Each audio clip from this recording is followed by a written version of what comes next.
Bonjour à tous et bienvenue sur C17 en direct de la gare SNCF de La Rochelle et plus précisément sur la belle passerelle Joséphine Baker. Et à mes côtés, j'ai Michel Cagnot, notre monsieur rail de C17.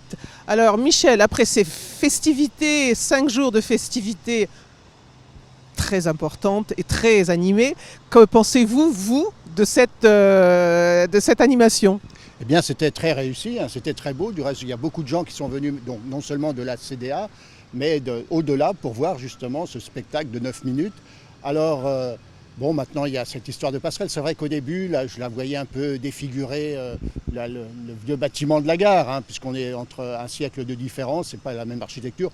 Puis, comme je suis un ancien Parisien, j'ai connu Beaubourg, et puis finalement, Beaubourg qui était décrié est rentré dans les mœurs. Donc, je pense que cette passerelle, avec le temps, finira par être aimée et faire partie du paysage rochelais. Donc, encore bravo, en rappelant que c'est un investissement de 38 millions d'euros.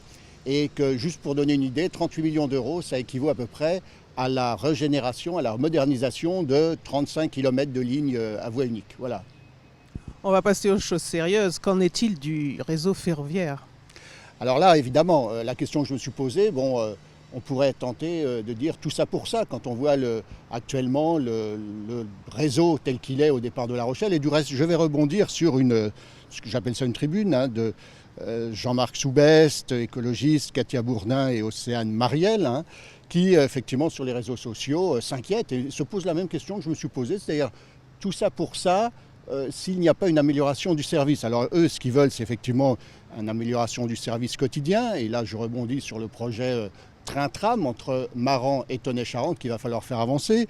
Ils veulent aussi une densification de la desserte entre Nantes et Bordeaux. Voilà.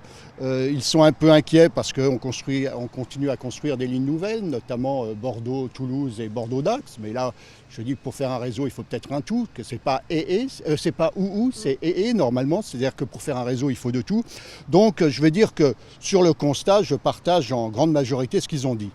Et alors, justement, ma réflexion, c'est qu'à un moment, il faut arrêter de jouer à cache-cache. C'est-à-dire, vous savez, c'est comme chez le médecin. Vous souffrez de quelque chose, vous allez chez le généraliste. Les écologistes sont des généralistes, ce ne sont pas des spécialistes du transport. Et après, quand vous voulez approfondir, vous allez chez le spécialiste. Et ce que je regrette, c'est qu'on est trop souvent, côté écologiste, dans le mode des incantations, sans avoir vraiment de projet précis. Et donc, avec des incantations, on ne fait pas avancer la situation. Parce que, encore une fois, leur diagnostic est bon, il y a un réel problème. Et c'est vrai qu'il y a des questions qui se posent. On l'a vu l'autre fois, le trou de 4h30 pour aller de La Rochelle à Poitiers, qui va peut-être être un peu corrigé. On verra ça dans le nouveau service au mois de décembre. Mais ce qu'il y a, c'est qu'aujourd'hui, il y a une urgence pour rebâtir un réseau. Et ça commence par améliorer les correspondances. J'ai simplement une petite anecdote. Cette semaine, j'ai été à Dinan. Dinan Santé, hein. Ce n'est pas le Dinan de Belgique, c'est le Dinan de Bretagne. Eh bien, j'ai mis à l'aller 7h04, vous voyez, c'est précis, et au retour 7h39. Et en 1938, il ne fallait que 6 heures. Et une dame que j'ai rencontrée là-bas, une de mes interlocutrices que j'étais allé voir, m'a dit qu'elle avait de la famille à Angoulins et qu'elle mettait 4 heures en voiture. Donc on voit bien le problème. Alors, c'est quoi le problème ? Déjà, c'est pas les trains vont moins vite qu'en 38, non, c'est qu'il n'y a plus cet effet réseau, justement, et que, par exemple, lorsque l'Intercité arrive à Nantes à 14h05, le train pour Rennes, qui permet de continuer le voyage, part à 14h04. Et dans l'autre sens, quand on veut revenir, si on prend un Intercité qui arrive à 17h54, un train Rennes-Nantes qui arrive à 17h54, l'Intercité pour La Rochelle part à 17h55, donc c'est raté. Donc voilà, il y a beaucoup de travail, et je lance ici un appel aux écologistes, à Jean-Marc Soubest, pour que les généralistes rencontrent les spécialistes et qu'on puisse ensemble bâtir des projets qui tiennent le rail, pas la route, le rail pour justement La Rochelle, et afin que ce bel investissement, cette belle gare serve effectivement au maximum pour la transition écologique et énergétique.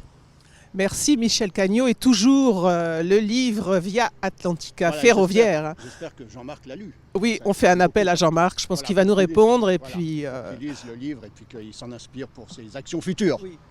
À bientôt sur C17 et toujours en direct.